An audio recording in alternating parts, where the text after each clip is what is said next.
ঐতিহাসিক খটৰা সত্ৰত বৰভদ্ৰ পৰ্যটন কৰি ৰঘুনাথৰ শ্ৰীচৰণত সেৱা জনাই নিৰ্বাচনলৈ সাজু কংগ্ৰেছ প্ৰাৰ্থী বিনোদ কুমাৰ শইকীয়া। আজি সন্ধিয়া ঐতিহাসিক খটৰা সত্ৰত কেইবা শতাধিক ৰাইজৰ উপস্থিতিত বৰভদ্ৰ পৰ্যটন কৰি ৰঘুনাথৰ চৰণত প্ৰাৰ্থনা জনাই ভোট যুদ্ধলৈ সাজু কংগ্ৰেছৰ প্ৰাৰ্থী বিনোদ কুমাৰ শইকীয়া। অহা 23 মাৰ্চত কংগ্ৰেছ প্ৰাৰ্থীগৰাকীয়ে দাখিল কৰিব মনোনয়ন পত্ৰ। News desk report AIN live. শুভ কাৰ্যত যেতিয়া আমি আগবাঢ়োঁ আৰু সেই কাৰ্যৰ আগতে আমি আমাৰ এই ঐতিহ্যমণ্ডিত খটৰা সত্ৰত ৰঘুনাথৰ শ্ৰীচৰণত আমি সদায় এটা সেৱা লওঁ আৰু সেইটো আমাৰ তাহানিৰ দিনৰে পৰম্পৰা।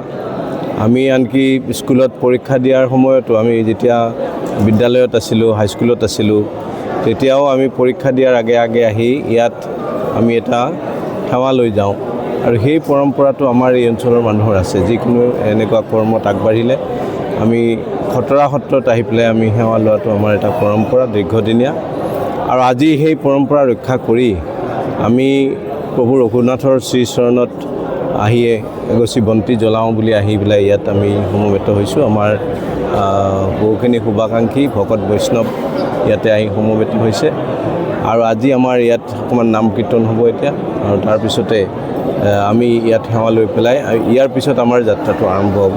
সোমবাৰে অৰ্থাৎ 23 তাৰিখে আমি মনোনয়ন পত্ৰ দাখিল কৰাৰ কাৰণে থিৰাং কৰিছোঁ আৰু যাৱতীয় অনুমতিও ইতিমধ্যে পাইছোঁ নিৰ্বাচন আয়োগৰ তৰফৰ পৰা। গতিকে আমি সেই যাত্ৰাটোৰ প্ৰাক মুহূৰ্তত আমি ৰঘুনাথৰ কৃপা লাভ কৰিবৰ কাৰণে আহিছোঁ আৰু নিশ্চয় আমি কৃপা লাভ কৰিম। আগে পিছেও প্ৰভু ৰঘুনাথে আমাৰ মনোবাঞ্ছা পূৰ্ণ কৰিছে আৰু এইবাৰো ৰাইজৰ কাৰণে কিবা এটা কৰাৰ যি মানস কৰি আমি আগবাঢ়িছোঁ, ৰাইজৰ কাৰণে কাম কৰা, ৰাইজক সেৱা কৰাৰ যি মনোভাৱ লৈ আগবাঢ়িছোঁ, এই ক্ষেত্ৰত প্ৰভু ৰঘুনাথে নিশ্চয় আমাক কৃপা কৰিব। যিহেতুকে আপোনাৰ 3টা কাৰ্যকালৰ যি অভিজ্ঞতা, এই অভিজ্ঞতা আছে, গতিকে এইবাৰ কি ধৰণে যুঁজখন হ'ব বুলি আপুনি অনুমান কৰিছে? যুঁজখনটো হ'বই, কাৰণ আমি যিহেতু এইটো এটা ৰণকৌশলগতভাৱে আমি ইতিমধ্যে বহুখিনি আগবাঢ়ি আছোঁ আৰু মই কাকো আজি সমালোচনা নকৰোঁ। এয়া পবিত্ৰ ধৰ্মানুষ্ঠান, ইয়াৰ পৰা সমালোচনা কৰিব খোজা নাই। কিন্তু এটা কথা ঠিক, মানুহে তোলাচনীত ইতিমধ্যে তুলি দিছে বিনোদ শইকীয়া আৰু মোৰ যিগৰাকী প্ৰতিদ্বন্দ্বী হ'ব, মূল প্ৰতিদ্বন্দ্বী, সেইগৰাকীক আমাক ৰাইজে তোলাচনীত ইতিমধ্যে উঠাইছে। ৰাইজে নিৰ্ধাৰণ কৰিব। মোৰ বিশ্বাস আছে যে ৰাইজে আমাৰ পক্ষে মানে বেছিকৈ ভৰ দিব আৰু ৰাইজে আমাৰ লগত থাকিব। ৰাইজৰ বিচাৰটোৱেই সৰ্বশ্ৰেষ্ঠ বিচাৰ। গতিকে এই বিচাৰত মই উত্তীৰ্ণ হ'ব পাৰিম বুলি মোৰ এটা বিশ্বাস আছে আৰু এই ধৰ্মানুষ্ঠানত থাকি মই কৈছোঁ যে ৰাইজে নিশ্চয় মোৰ ওপৰত বিশ্বাস আৰু আস্থা ৰাখিব।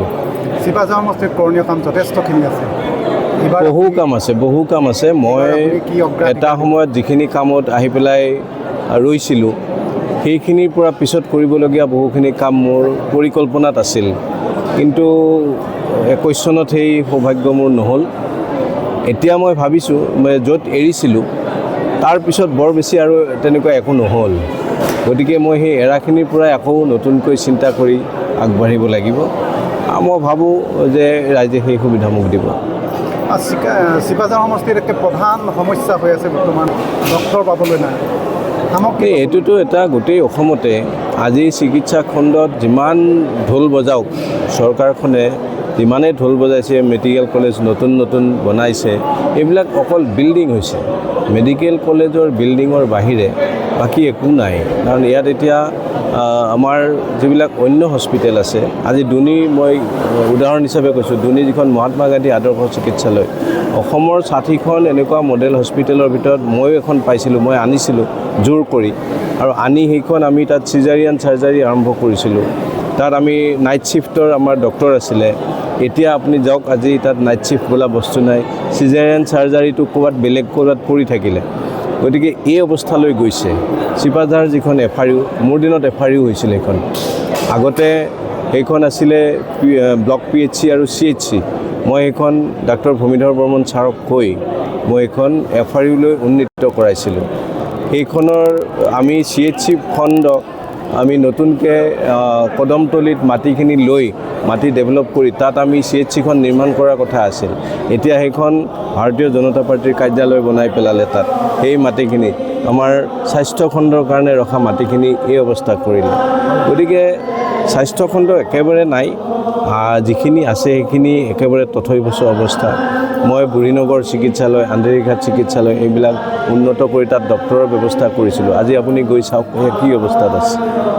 যিহেতুকে প্ৰধান পদ দুটা, অসম মালা দুটা পদ, অসম মালা মোৰ দিনত হোৱা, মই তেতিয়া প্ৰধানমন্ত্ৰী মোদী ডাঙৰীয়াই ঢেকীয়াজুলিত আহি হেৰি কৰিছিলে, সেই পথ অসম মালা চিপাঝাৰ টংলা পথ মোৰ দিনত অনুমোদন হোৱা। আমাৰ আন্ধেৰীঘাট হালমাৰা যিটো পথ সেইটো মোৰ দিনত ছাৰ্ভে হ'ল, হেৰি হ'ল, মানে কামখিনি সকলো হ'ল, এতিয়া আৰম্ভ কৰিছে। যি নহওক এই পথবিলাক আমাৰ সময়ত মানে অনুমোদন হোৱা আৰু আমি ৰিকমেণ্ড কৰা এইবিলাক আছিলে আঁচনি।